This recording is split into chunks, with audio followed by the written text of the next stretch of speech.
Muhammadan abduhu wa rasuluh. Allahumma salli wa sallim ala Muhammad wa ala alihi wa sahbihi wa tabi'in bi ihsanin ila yaumiddin. Amma ba'd. Rabbi syarah li sadri, wahai Tuhanku, lapangkanlah dadaku ini, wa yassir li amri, dan permudahkanlah urusanku, wahlul 'uqdatam min lisani, dan uraikanlah kekeluhan lidahku, yafqahu qawli, supaya mereka memahami kata-kataku ini. Rabbi zidni ilma, wahai Tuhanku, tambahkanlah ilmu kepadaku. Allahumma faqihna fid din, ya Allah, kurniakan kepada kami kefahaman tentang agama. Wa 'allimna at-ta'wil, dan ajarkanlah kepada kami kefahaman mengenai Al-Quran. Wahdinas siratal mustaqim, dan tunjukkan kepada kami jalan Engkau, jalan yang lurus. Amin ya rabbal alamin. Pertama-tamanya terima kasih kepada Puan Ainun sebagai moderator pada pagi ini. Yang dihormati dan dikasihi semua jawatan kuasa dan juga ahli kelab sahabat pencinta Al-Quran, serta muslimin muslimat yang bersama-sama dalam program Tazkirah Duha pada pagi ini. Pertama-tamanya alhamdulillah, segala puji-pujian hanya bagi Allah Subhanahu wa taala. Salawat dan salam ke atas junjungan besar Nabi kita Muhammad sallallahu alaihi wasallam. Tajuk yang kita akan bicarakan pada pagi ini adalah berkenaan dengan apakah pelajaran yang boleh kita manfaatkan daripada ujian yang Allah Subhanahu wa taala kenakan kepada salah seorang hamba-Nya yang saleh, yang dikasihi oleh Allah Subhanahu wa taala, iaitu Nabi Ayyub alaihi salam.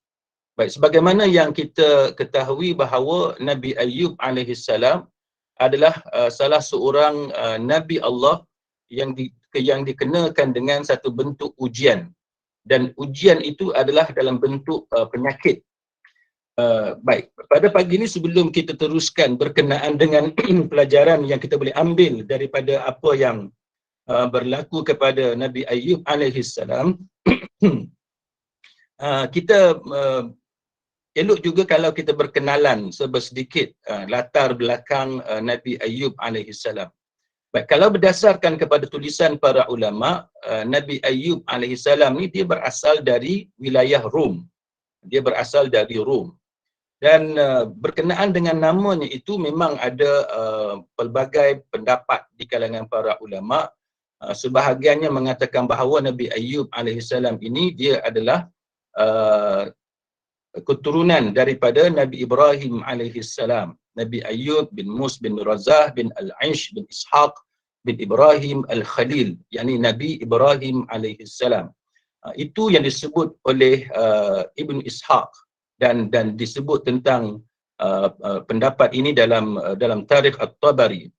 Manakala ada juga pendapat yang mengatakan bahawa Nabi Ayyub alaihi salam ini namanya adalah Ayyub bin Mus bin Raghwil bin Al-Ais bin Ishaq bin Yaqub. Dan Ibnu Asakir mengatakan bahawa ibu kepada Nabi Ayyub alaihi salam ni, mak kepada Nabi Ayyub alaihi salam, dia adalah puteri ataupun anak perempuan kepada Nabi Lut alaihi salam. Maknanya kalau kita tengok dia punya susu galur keturunannya itu, di belah bapa, di belah ibu pun dia adalah keturunan Nabi-Nabi. Kalau di belah bapanya, dia ada keturunan Nabi Ibrahim alaihi salam. Kalau di belah ibunya, dia adalah keturunan Nabi Lut alaihi salam. Maknanya keturunan orang yang baik-baik. Dan manakala isterinya pula itu, sebagaimana yang disebut oleh Imam Ibn Katsir rahimahullahu ta'ala dalam kitab Al-Bidayah wa Nihayah, Imam Ibn Katsir kata nama isterinya adalah Laya binti Ya'qub. Dan ada juga pendapat ulama yang mengatakan bahawa nama isterinya adalah Rahmah binti Afraim bin Yusuf bin Ya'qub alaihi salam. Baik, walau bagaimanapun soal latar belakang Nabi Ayyub alaihi salam itu tidaklah sepenting pelajaran yang kita cuba untuk ambil manfaat pada pagi ini tentang bagaimana Allah Subhanahu Wa Taala menguji Nabi Ayyub alaihi salam. Baik, kenapa tajuk ini penting tuan-tuan dan puan-puan sekalian? Jawapannya kerana ujian dan musibah ni dia berlaku pada semua orang. Dan cuma bentuknya dan kadarnya sahaja yang berbeza di antara satu individu kepada individu yang lain. Kalau orang yang ada bisnes, ada perniagaan, maka ujian dan musibah yang dia hadapi adalah berkaitan dengan perniagaannya. Kalau orang yang terlibat dalam bidang kerjaya yang tertentu dan dalam kariernya, maka ada ujian soal kenaikan pangkat, soal backstabbing, soal fitnah dan sebagainya. Dia disekat. Ada sabotage di kalangan rakan-rakan satu pejabat kliks yang satu pejabat dengan kita dan sebagainya. Banyaklah ujian Allah Subhanahu Wa Taala. Ada yang diuji dengan masalah perbalahan di antara adik-beradik dan lain-lain. Maka sebab itu tajuk ini penting untuk kita pelajari bagaimana kita boleh mengambil manfaat daripada sesuatu ujian yang Allah Ta'ala ceritakan. Dan tujuan Allah Ta'ala kisahkan kepada kita itu tidak lain dan tidak bukan supaya kita boleh belajar sesuatu daripadanya. Baik, Nabi Ayyub alaihissalam ni sebenarnya dia diletakkan sebaris dengan nabi-nabi yang lain. Ini terbukti dalam surah An-Nisa ayat 163. Allah Ta'ala berfirman, A'udzu billahi minasyaitonir rajim. Inna awhayna ilaika kama awhayna ila Nuhin wan nabiyyin min ba'di wa awhayna ila Ibrahim wa Ismail wa Ishaq wa Ya'qub wal asbaq wa Isa wa Ayyub wa Yunus wa Harun wa Sulaiman wa atayna Dawud zabura. Sesungguhnya kami telah memberikan wahyu kepada kamu sebagaimana kami telah memberikan wahyu kepada Nuh dan kepada nabi-nabi yang kemudiannya, dan kami telah memberikan wahyu pula kepada Ibrahim, kepada Ismail, kepada Ishaq, kepada Ya'qub dan anak cucunya Nabi Isa, Nabi Ayyub yang kita akan bicarakan pada pagi ini, Yunus, Harun dan Sulaiman, dan kami berikan Zabur kepada Daud alaihi salam. Jadi itu menunjukkan kepada kita bahawa dia memang disebut oleh Allah Subhanahu Wa Taala sebaris dengan nabi-nabi dan rasul-rasul alaihi wassalatu wassalam dalam Al-Quran. Baik, sebelum Nabi Ayyub alaihi salam ini diuji oleh Allah Subhanahu Wa Taala, bagaimana keadaan dia? Yang ni yang kita nak tengok. Baik. Nabi Ayyub alaihissalam ini sebagaimana yang diceritakan oleh Imam Ibn Kathir dalam kitabnya Al-Bidayah wa Nihayah, dan juga diceritakan oleh Al-Imam Al-Baghawi dalam tafsir Al-Baghawinya, mereka menyatakan bahawa Nabi Ayyub alaihissalam ni dia memang sangat kaya. Dia ada seorang yang mempunyai harta yang banyak. Zaman dahulu kalau ada binatang ternakan seperti lembu, unta, kambing, kuda, keldai, dan jumlah yang dimiliki binatang ternakan ni pada masa itu tidak ada sesiapa pun yang dapat mengatasinya. Maksudnya dia adalah orang yang paling kaya pada zamannya di tempatnya. Itu adalah kedudukan Nabi Ayyub alaihissalam sebelum dia diuji dengan penyakit oleh Allah Subhanahu Wa Taala. Dan dia ni mempunyai tanah yang luas kan di satu negeri yang dipanggil sebagai Bethniyah. Baik, jadi dia ada satu tanah yang luas yang mana pada zaman itu pun tidak ada orang yang mempunyai tanah seluas itu. Jadi kalau kita tengok kepada dia punya kekayaan itu dari segi binatang ternakan yang jumlahnya tidak ada tandingan pada zamannya dengan keluasan tanah yang dia miliki, itu menunjukkan bagaimana Allah Ta'ala memberikan nikmat yang cukup banyak kepada Nabi Ayyub alaihissalam. Baik, kemudian selain daripada itu, dia juga ada keluarga, kan, ada anak lelaki, ada anak perempuan. Dan kita tahulah bahawa bila kita menjadi seorang manusia, kita berkahwin dan kita ada anak lelaki dan anak perempuan, dari segi zuriat keturunan itu adalah sempurna. Saya pernah pergi ke satu pasar tani Sewaktu menunggu isteri saya membeli barang-barang keperluan di pasar tersebut, saya berada dalam kereta dan ada anak-anak saya, anak lelaki 2 orang, anak perempuan 2 orang. Datang satu orang makcik, dia bila dia nampak saya dengan anak-anak kecil saya, ni cerita zaman saya muda dululah kan. Sekarang dia orang dah semua masuk universiti, dah bekerja pun. Ni zaman 20 tahun yang lalu, ketika mereka masih kecil. Jadi apabila anak-anak saya tadi, 2 lelaki 2 perempuan bermain dalam kereta, datang satu orang makcik, dia menjenguk dalam kereta saya dan dia kata untungnya, dia kata ada anak perempuan, ada anak lelaki, dan dia mengalirkan air mata dia keluar. Saya pun tanya, kenapa kak? Ya, dia pun bagi tahulah, dia kata dia hanya ada anak lelaki sahaja, kan dia tak ada anak perempuan. Jadi manusia ni walaupun dia sudah ada anak, tetapi dia nak lengkap, kan dia nak lengkap sebagaimana orang lain ada anak lelaki, ada anak perempuan. Itu adalah satu sifat semula jadi yang ada kepada manusia, terutamanya kepada kaum wanita yang inginkan zuriat yang lengkap, iaitu anak lelaki dan anak perempuan. Dan dia kata untungnya ada anak perempuan, sebab dia kata semua anak dia lelaki. Jadi dia terlalu teringin untuk mempunyai anak sendiri, anak perempuan sendiri. Jadi itu menunjukkan kepada kita bahawa betapa besarnya rezeki kepada kita yang Allah Ta'ala kurniakan jikalau kita mempunyai anak lelaki dan pada masa yang sama kita ada anak perempuan. Jadi Nabi Ayyub AS juga dia ada anak lelaki, dia ada anak perempuan, dan dia sangat dikenali pada zamannya sebagai orang yang baik. Of course lah, dia seorang yang baik sebab dia adalah Nabi dan dia terpilih sebagai seorang Nabi. Dan dia seorang yang bertakwa dan dia sangat sayang kepada orang-orang miskin. Kemudian Nabi Ayyub ni dia ada satu karakter, kan? Dia ada bukan satu, dia ada beberapa karakter yang terkenal pada zamannya. Antaranya dia suka memberi makan kepada orang miskin. Dia suka jamu. Dia buat kenduri, dia bagi orang miskin makan. Itu antara kebaikan yang sangat masyhur, popular di dalam masyarakatnya. Dia juga sangat suka membantu ibu-ibu tunggal, anak yatim, kaum yang lemah dan sebagainya. Jadi mengikut Al-Imam Al-Baghawi rahimahullahu ta'ala dalam tafsirnya, dia mengatakan bahawa Nabi Ayyub AS memang satu orang yang rajin, yang suka bersyukur kepada Allah Subhanahu Wa Ta'ala dalam soal menunaikan hak-hak Allah Subhanahu Wa Ta'ala. Jadi itu gambaran, kan, ilustrasi yang tuan-tuan perempuan boleh lihat apa yang berlaku kepada Nabi Ayyub AS sebelum beliau diuji oleh Allah Subhanahu Wa Ta'ala.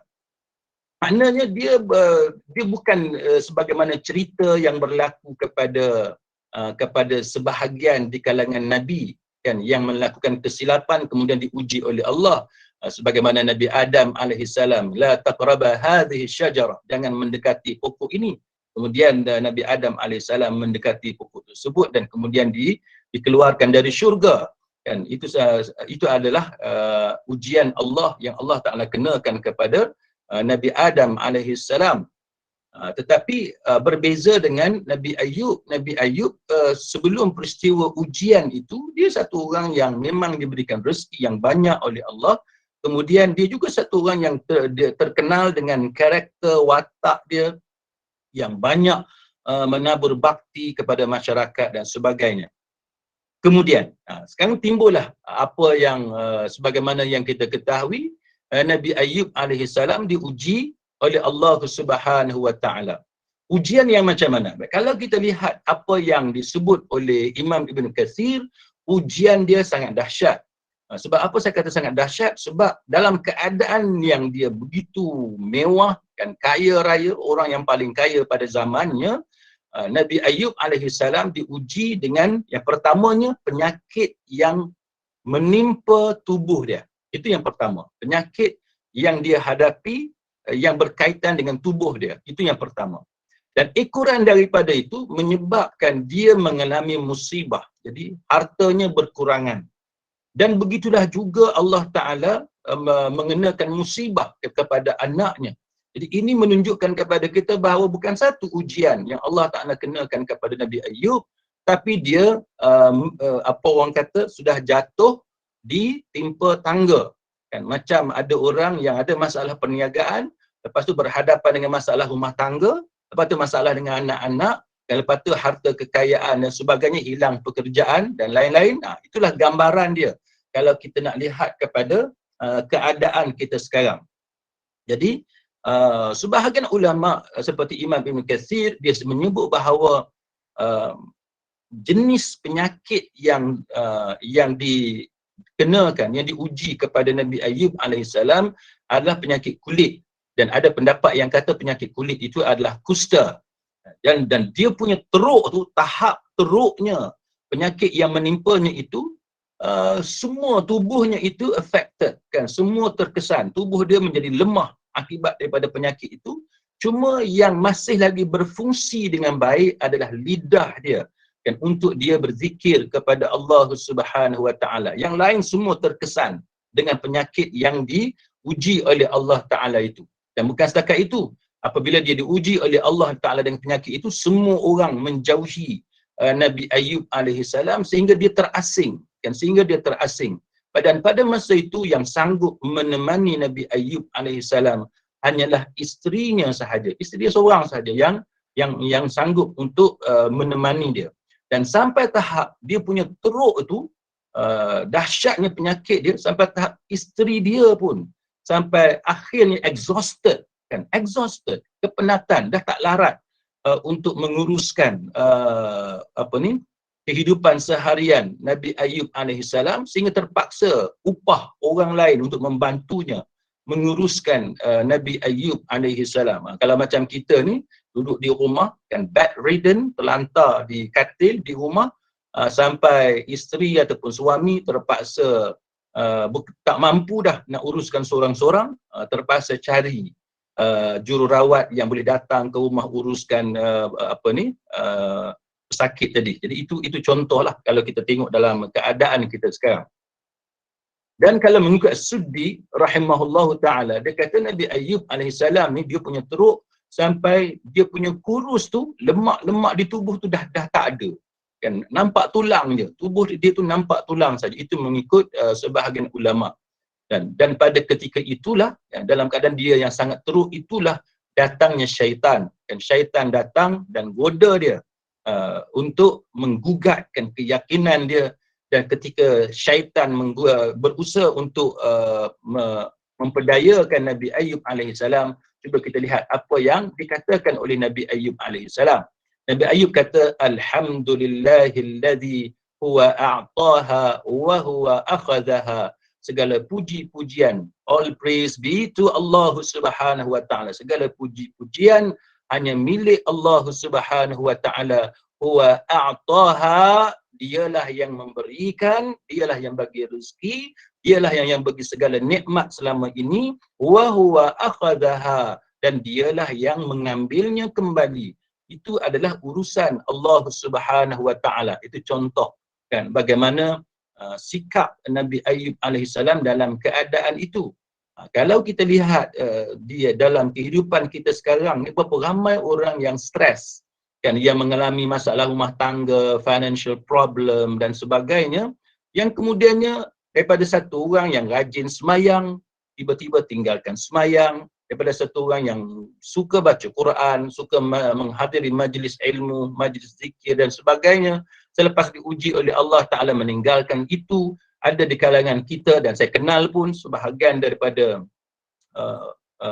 kenalan orang yang saya kenali, daripada satu orang yang menjadi muslimah, yang menutup aurat, pakai baju kurung, baju yang sesuai bagi seorang muslimah, selepas diuji dengan masalah rumah tangga, dilemparnya tudung, free hair, tidak lagi pakai tudung, pakai pakaian yang tidak sepatutnya dipakai oleh seorang muslimah. Jadi itu menunjukkan kepada kita bahawa realitinya apabila kita diuji oleh Allah Subhanahu Wa Taala, memang ada di kalangan kita yang seolah-olah memberontak dan mempertikaikan Allah Subhanahu Wa Taala sehingga tidak mau lagi beribadat kepada Allah Subhanahu Wa Taala. Dan saya pernah ketika sedang memandu kenderaan, saya suka buka satu channel radio ini yang rangkaian keagamaan. Satu orang pemanggil, dia berkongsi pengalaman hidup dia, bagaimana dia diuji dengan masalah rumah tangga, suami dia yang menipunya dalam soal keuangan, banyaklah masalah-masalah yang ditimbulkan oleh suaminya, dan dia mengakui dalam perbualan telefon itu, dia mengakui bahawa di akhirnya dia abaikan solat, dia abaikan ibadat-ibadat kerana dia terasa bahawa Allah Subhanahu wa taala tidak berlaku adil kepadanya. Na'udzubillah. Tapi itulah antara luahan rasa dan luahan perasaan seseorang yang apabila diuji oleh Allah Ta'ala dan tiba-tiba syaitan datang kepadanya dan dia tewas kepada hasutan syaitan itu ataupun bisikan syaitan itu, akhirnya dia tidak lagi mau sembahyang, tidak mau lagi beribadat kepada Allah dan mulai mempertikaikan bahawa Allah tidak adil kepadanya. Dan dia menyebut dalam panggilan telefon itu, dia menyebut bahawa apa guna dia sembahyang selama ini? Apa guna dia beribadat selama ini? Seolah-olah Allah Ta'ala tidak mengambil kira kebaikan ataupun ibadat yang dia lakukan selama ini. Jadi kalau kita lihat Nabi Ayub alaihissalam pun, sebelum dia diuji dengan penyakit, dia satu orang yang sangat soleh, suka menolong ibu tunggal, anak yatim, kaum du'afa, orang-orang yang lemah dan sebagainya. Tetapi bila datang syaitan yang cuba membisikkan kejahatan kepada Nabi Ayub alaihissalam, Nabi Ayub menghadapi bisikan syaitan itu dengan mengatakan Alhamdulillah. Dia menyebut segala pujian bagi Allah. Dia tidak mempertikaikan Allah, dia tidak menyalahkan Allah Ta'ala, tapi dia tetap teguh dengan mengatakan Alhamdulillahilladzi, segala pujian bagi Allah. Sebab apa? Huwa a'taha, dialah yang bagi nikmat kepada Nabi Ayub selama ini sehingga menjadi orang yang paling kaya di kawasannya pada zamannya. Wa huwa akhadhaha, dan Allah Ta'ala boleh ambil bila-bila masa kekayaan atau nikmat yang Allah Ta'ala berikan. Jadi kita sebagai hamba, kita kena redha dan kita kena sabar dengan segala pemberian dan apa yang Allah Ta'ala ambil semula. Itu satu bentuk ujian daripada Allah Subhanahu wa Ta'ala.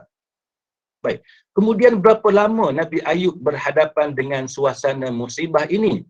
Sebahagian ulama membawa riwayat yang mengatakan bahawa Nabi Ayub diuji selama 18 tahun. Ada juga yang kata 3 tahun. Ka'ab mengatakan bahawa Nabi Ayub menghadapinya selama 7 tahun, 7 bulan, 7 hari. Manakala di kalangan kibar tabi'in seperti Al-Hasan Al-Basri, dia kata selama 7 tahun lebih, 7 tahun beberapa bulan.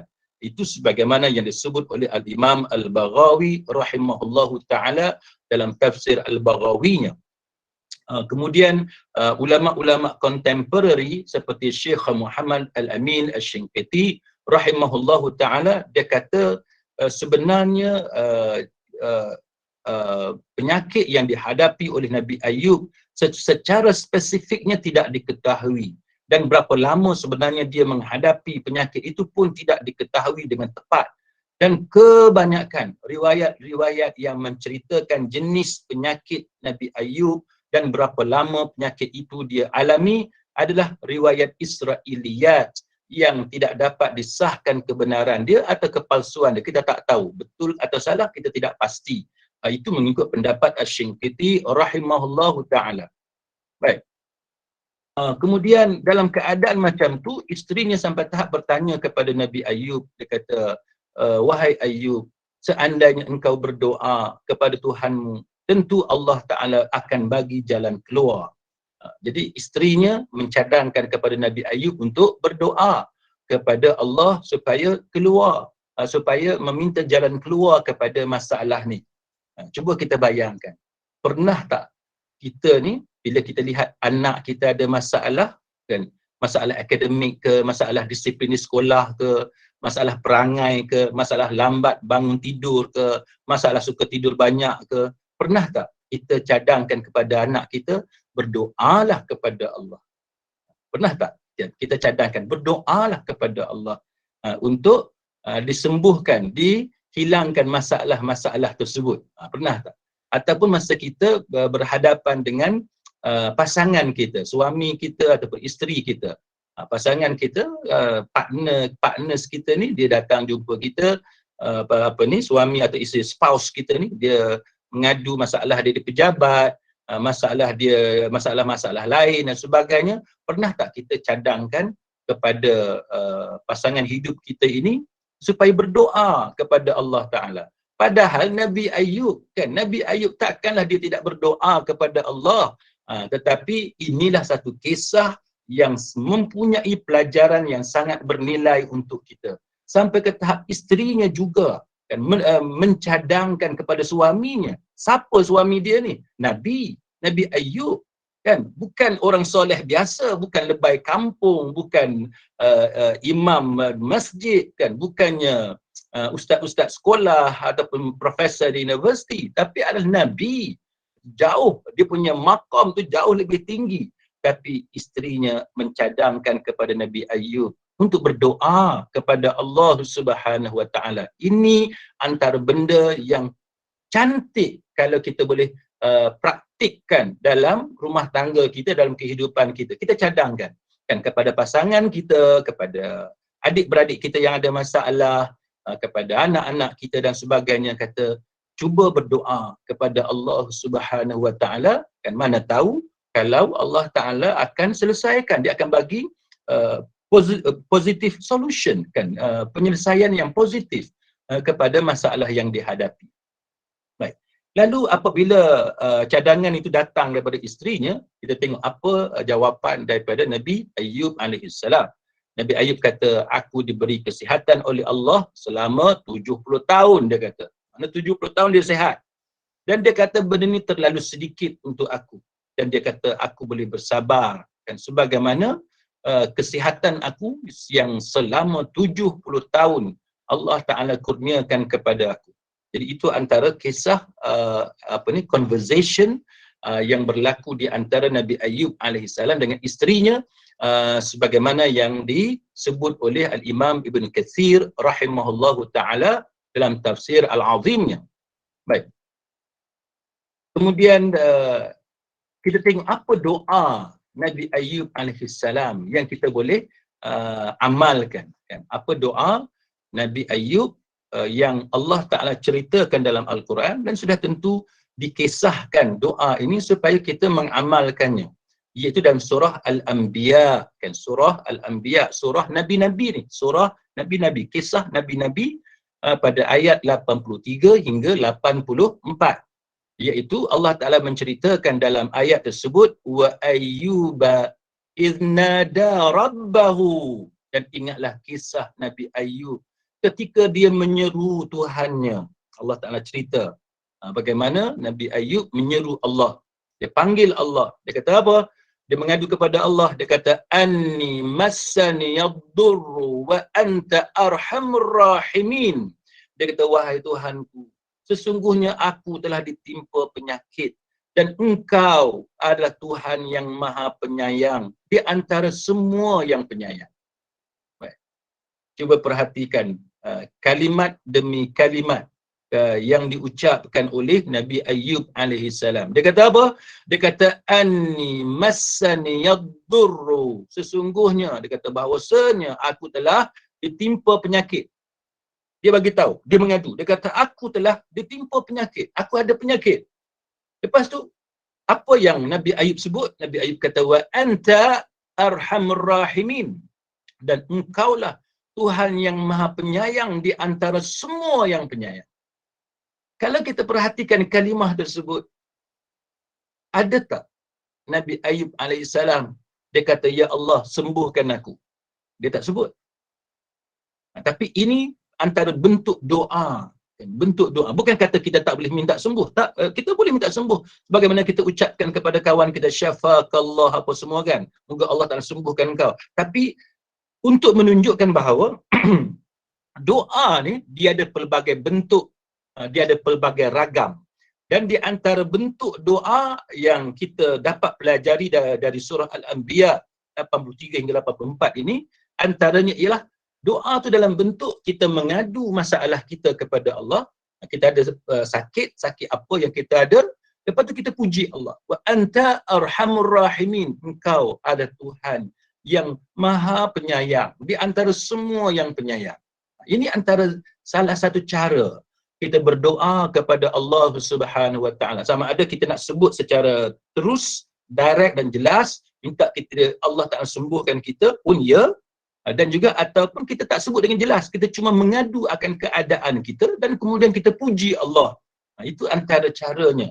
Kita bermunajat, kita berbicara dan kita memohon kepada Allah Subhanahu Wa Taala. Dan kita tengok selepas ayat itu apa jawapan daripada Allah. Dan apa jawapan daripada Allah? Jawapan daripada Allah ialah fastajabna lahu fakashafna ma bihi min durrin wa atainahu ahlahu wa mithlahum ma'ahum rahmatan min indina wa zikra lil 'abidin. Maka kami pun memperkenankan seruannya itu. Jadi Allah Ta'ala terus mengatakan bahawa dia memperkenankan doa Nabi Ayub alaihissalam itu. Lalu kami hilangkan penyakit yang ada padanya dan kami kembalikan keluarganya kepadanya. Mana dia hilang keluarga dia, habis keluarga dia. Dan kami lipat gandakan bilangan mereka, ditambahkan lagi zuriat keturunan Nabi Ayub alaihissalam sebagai satu bentuk rahmat daripada Allah Subhanahu Wa Taala. Satu, yang keduanya sebagai apa? Wa zikra lil 'abidin, dan sebagai reminder, peringatan bagi semua yang beribadat kepada Allah Subhanahu Wa Taala. Allah dia mempunyai kuasa, dan kuasa Allah Taala itu unlimited, kan, tidak terbatas, tidak ada had. Maka Allah menunjukkan kuasanya. Maka sebab itu kita bila kita diuji, kita berhadapan dengan masalah, ada musibah, maka hendaklah kita kembali mengadu kepada Allah, memperkuatkan doa kita kepada Allah Subhanahu Wa Taala. Jadi apa yang Nabi Ayub alaihissalam dapat, maka digandakan anak dia. Kan sebahagian ulama seperti Al-Imam Al-Baghawi mengatakan bahawa selepas itu dia mempunyai 26 anak lelaki. 26 anak lelaki. Sebahagian yang lain mengatakan sebagai Wahab bin Munabbih, dia kata bahawa dia dapat 9 puteri dan 3 putera. Jadi macam-macam pendapatlah di kalangan para ulama tentang hal itu.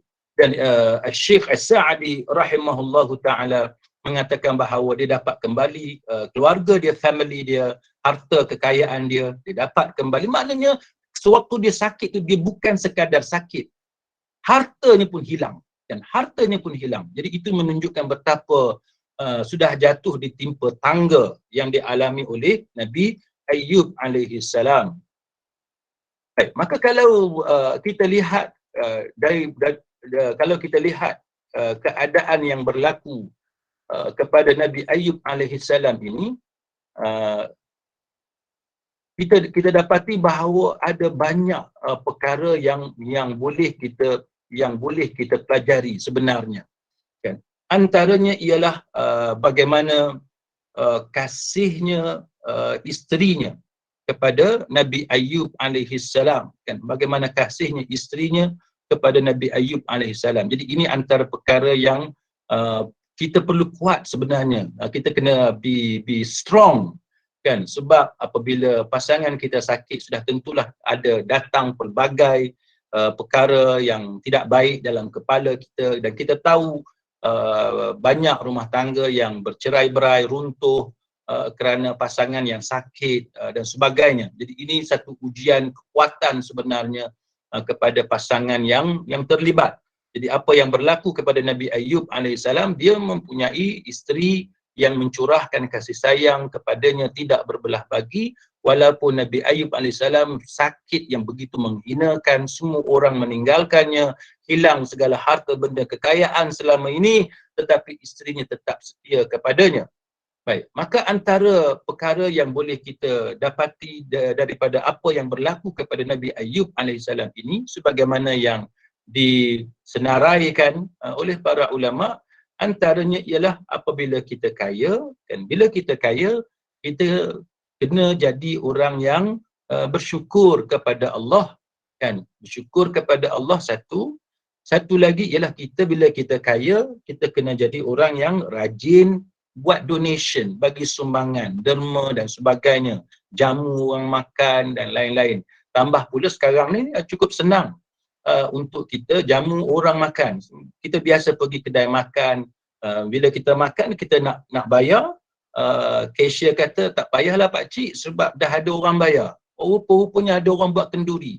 Dia bagi 100 ke, dia bagi 200 ke dan sebagainya kepada pemilik restoran itu. Dia kata habiskan duit dia untuk bagi orang makan. Jadi banyaklah cara yang mudah sekarang ini.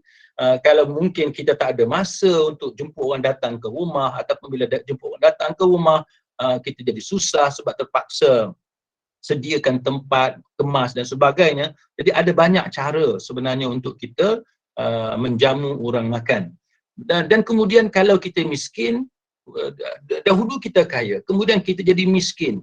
Bila kita menjadi miskin, kita perlu menjadi orang yang sabar, kan, untuk melalui tempoh yang begitu getir, kan, tempoh yang begitu sukar sebenarnya dalam kehidupan kita.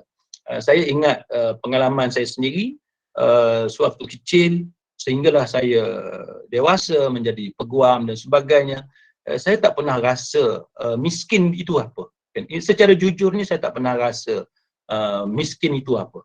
Tapi apabila saya melanjutkan pelajaran ke England pada tahun 2009-2010 itu, pada tahun yang pertama ialah scholarship yang diberikan oleh sponsor tidak cukup sebenarnya, tambah pula dengan kita ada family, anak-anak semua.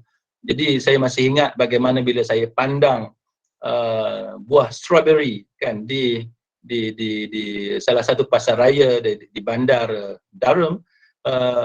Saya masih ingat sebab duit tak ada, kan, duit tak ada. Hati ni terasa sangat susahlah nak gambarkan satu keadaan di mana kita ada duit tapi duit itu terlalu sedikit untuk kita gunakan untuk membeli buah, kerana duit itu lebih diperlukan untuk beli barang-barang yang lebih penting.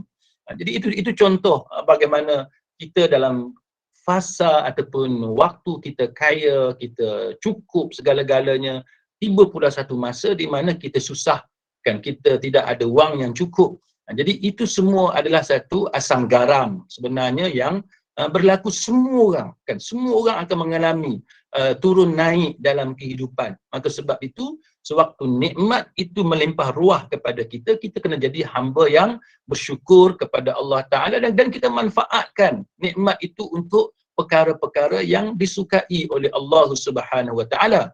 Kemudian bila tiba giliran kita jadi orang yang tidak bernasib baik, pada masa tu kena sabarlah pula, kan, kena sabarlah pula. Ada orang tanya kepada ramai ulama, kepada fatwa-fatwa, antara orang kaya yang bersyukur dengan orang miskin yang sabar, mana lebih utama? Kan, antara orang kaya yang bersyukur dengan orang miskin yang sabar, mana yang lebih utama? Yang pertama tadi kaya, tapi dia orang yang baik, dia bersyukur dengan kekayaan dia. Ataupun orang satu lagi dia miskin tapi dia juga orang baik, dia sabar dengan kemiskinan dia, mana lebih utama? Ramai ulama menjawab bahawa yang lebih utama ialah yang lebih bertakwa kepada Allah Subhanahu Wa Ta'ala. Kalau si kaya yang bersyukur itu lebih takwanya kepada Allah, dialah yang lebih mulia di sisi Allah. Dan kalau yang miskin yang sabar itulah yang lebih takwanya kepada Allah, maka dialah yang lebih utama daripada orang yang kaya yang bersyukur tadi. Maka yang penting kita takwa kepada Allah Subhanahu Wa Ta'ala. Dan itulah yang disebutkan oleh Nabi sallallahu alaihi wasallam dalam hadis Muslim, ajaban li amrin mu'min inna amrahu kullahu khairun wa laysa dzaka li ahadin illa lil mu'min in asabathu sarra syakara fakana khairan lahu wa in asabathu dharra sabara. fakana khairan lah. Sungguh menakjubkan keadaan seorang mukmin, semua urusannya itu elok aja semua. Macam tu pun elok, baik, yang ni pun baik. Dan ini tidaklah diperolehi kecuali hanya ada pada kualiti seorang mukmin, seorang yang beriman. Jikalau dia senang, dapat kekayaan, kemewahan, dia bersyukur, maka itu baik untuk dia. Jikalau dia dapat musibah, kesusahan, mudarat dan sebagainya, maka dia sabar. Itu pun baik untuk dia. Jadi itulah yang penting, kita menjadi seorang mukmin, apa sahaja yang datang kepada kita, kita tetap steadfast, kan, pegang teguh ajaran agama. Itu yang pertama. Yang keduanya ialah antara ibrah yang penting yang kita boleh ambil daripada kisah Nabi Ayub itu, iaitu Nabi Ayub dia tidak show off, dia tidak sombong, dia tidak besar diri walaupun dia orang yang paling kaya. Kenapa? Sebab kekayaan ini bukanlah satu kayu ukur untuk menunjukkan kemuliaan kita. Kekayaan ataupun harta yang banyak ni sebenarnya dia adalah bentuk ujian Allah. Kalau miskin itu adalah ujian Allah, kekayaan juga adalah ujian Allah Subhanahu Wa Taala. Kita biasanya kalau miskin je, kalau duit tak ada kita anggap tu ujian. Kalau Allah Taala bagi duit kita, duit yang banyak kepada kita, ramai di kalangan kita tak pernah pun anggap itu sebagai ujian Allah. Sepatutnya bila kita tengok duit yang banyak masuk dalam akaun kita, dalam perniagaan, bisnes kita, company kita dan sebagainya, duit masuk, income kita banyak, kita generate profit yang cukup lumayan, sepatutnya kita anggap itu ujian daripada Allah Subhanahu Wa Taala. Dalam satu kisah yang melibatkan kibar tabi'in, tokoh besar tabi'in seperti Al-Hasan Al-Basri, dia Al-Hasan Al-Basri kata Umar Khattab pernah tulis surat kepada seorang sahabat Nabi nama dia Abu Musa Al-Ash'ari. Dia kata apa? Dalam surat dia itu, ini diriwayatkan oleh Ibnu Abi Hatim. Dia kata cukuplah. Dia kata cukuplah, memadailah dengan rezeki dunia yang Allah Ta'ala berikan kepada kamu. Dia kata cukup.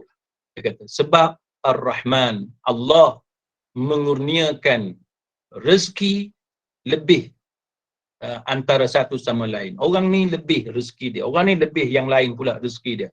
Kemudian dia kata bahkan yang diluaskan rezeki oleh Allah, sebenarnya dia sedang diuji oleh Allah sebagaimana orang yang rezeki dia kurang.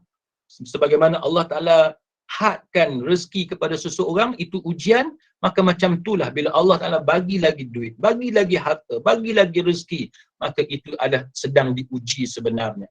Maka dia kata, sesiapa yang diberikan rezeki yang luas, kan, dia diuji. Bagaimanakah cara dia bersyukur dengan rezeki yang luas itu?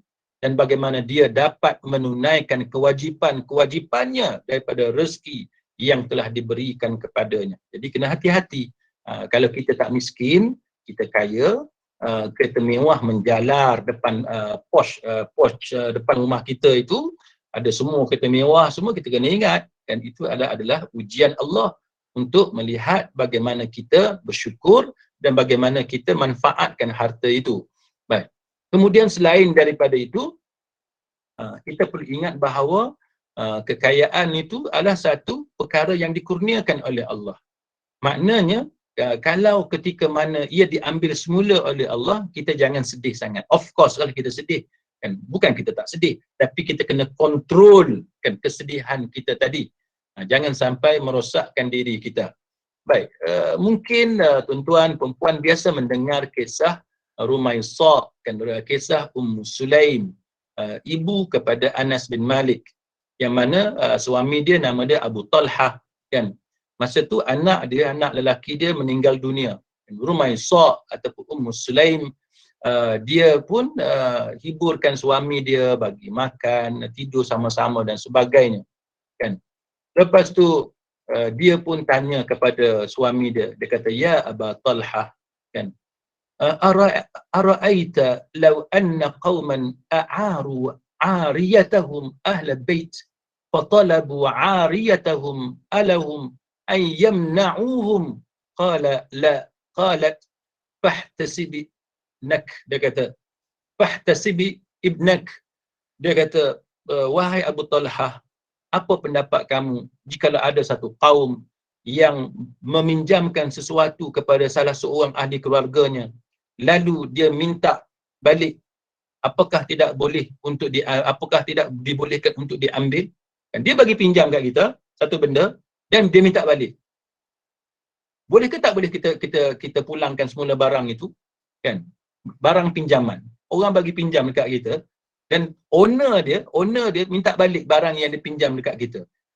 Boleh ke tak boleh dia minta balik?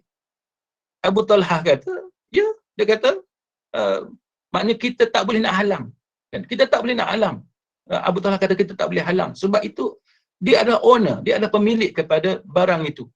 Maka barulah Ummu Sulaim ataupun Rumaisah bagi tahu kepada Abu Talhah, dia kata sabarlah dan usahalah untuk dapat pahala kerana anak lelakimu telah meninggal dunia.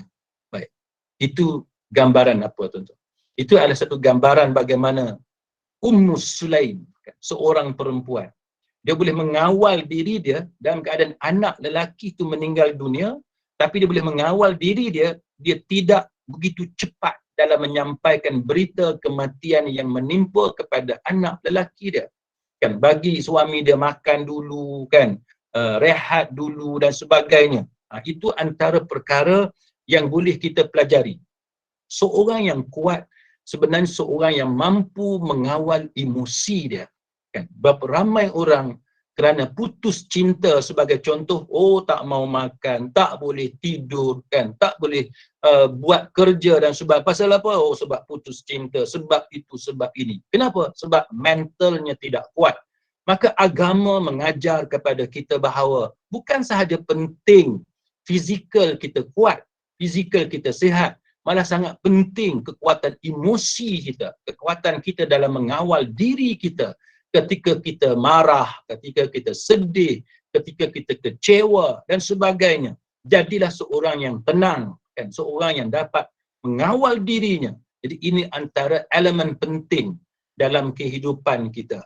Baik. Kemudian selain daripada itu, kita juga diajar bahawa penyakit yang menimpa kita ataupun masalah, musibah yang berlaku kepada kita, tak semestinya penyakit, kan, dia mungkin boleh jadi dari segi financial problem, mungkin dalam bentuk masalah pejabat dan sebagainya, ke dalam profession kita dan lain-lain.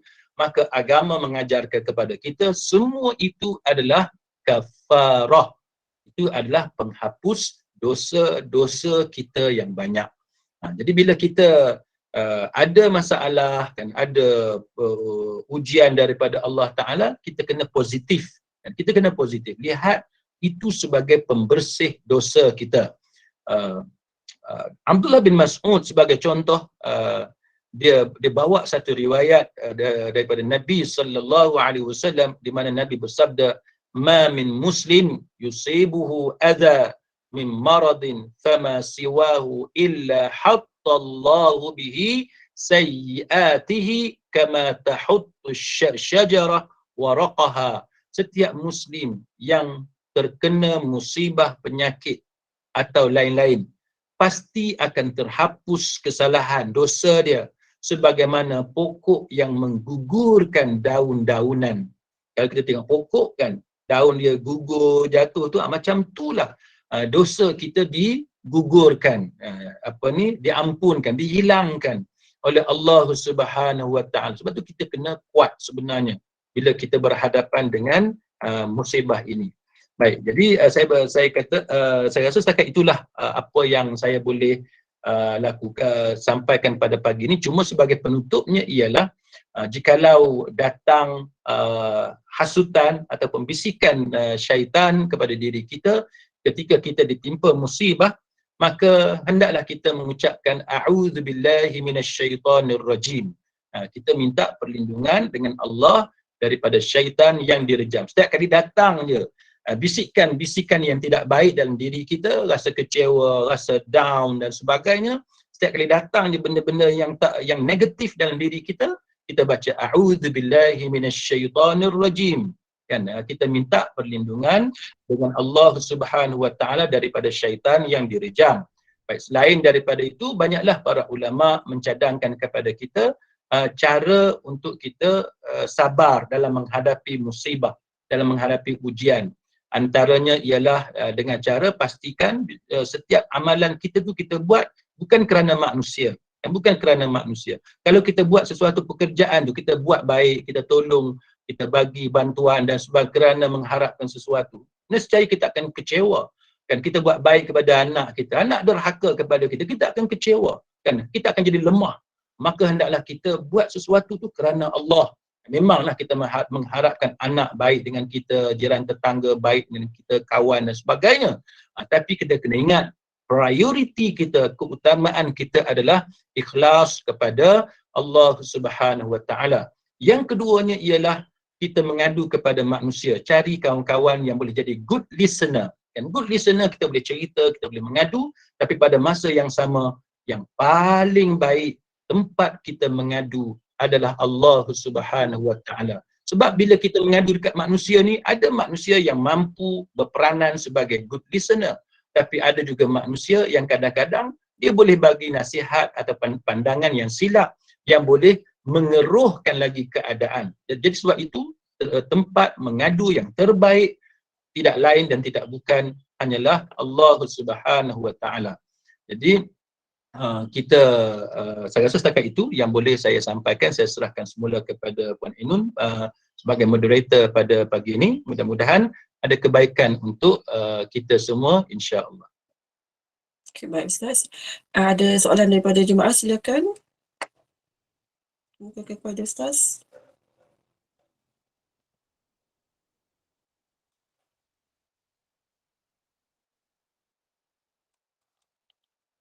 Nampaknya semua dah jelas ya Ustaz ya? Ya, baik. Boleh tangguhkan majlis kita. Okay, Alhamdulillah. Terima kasih dari Kelab Sahabat Cinta Al-Quran kepada Al-Fadhil Ustaz Ahmad Jalani atas pencerahan yang cukup menarik dan perkongsian ilmu yang cukup jelas tentang pelajaran Nabi Ayub yang kita boleh ambil dari ujiannya ketika tertimpa penyakit kulit, iaitu bagaimana di akhir kisah Nabi Ayub AS Allah SWT memuji sifat sabar dan memuji sikapnya yang sentiasa kembali kepada Allah. Kerana itulah yang diinginkan oleh Allah SWT daripada hambanya. Apabila Allah SWT menguji mereka sesuai dengan firman Allah, bermaksud tiap-tiap diri akan merasai mati dan kami menguji kamu dengan kesusahan dan kesenangan sebagai cubaan dan kepada kamilah kamu semua akan dikembalikan. Surah Al-Anbiya ayat 35. Dan saya mewakili pihak pengusaha, mohon maaf jika ada salah bicara daripada saya, dan ucapkan terima kasih kepada para jemaah yang sudi meluangkan masanya ke akhir majlis ini. Dan bagi meneguhkan ini, mohon Ustaz tutup dengan kafaratul majlis dan surah Al-Asr. Silakan Ustaz. Subhanakallahumma wa bihamdik asyhadu an la ilaha illa anta astaghfiruka wa atubu ilaik. A'udzu billahi minasy syaithanir rajim. Bismillahirrahmanirrahim. Wal 'asr innal insana lafi khusr illa alladhina amanu wa 'amilus salihat wa tawasaw bil haqq wa tawasaw bis sabr. Terima kasih Ustaz. Assalamualaikum. Waalaikumsalam warahmatullahi wabarakatuh. Terima kasih Ustaz.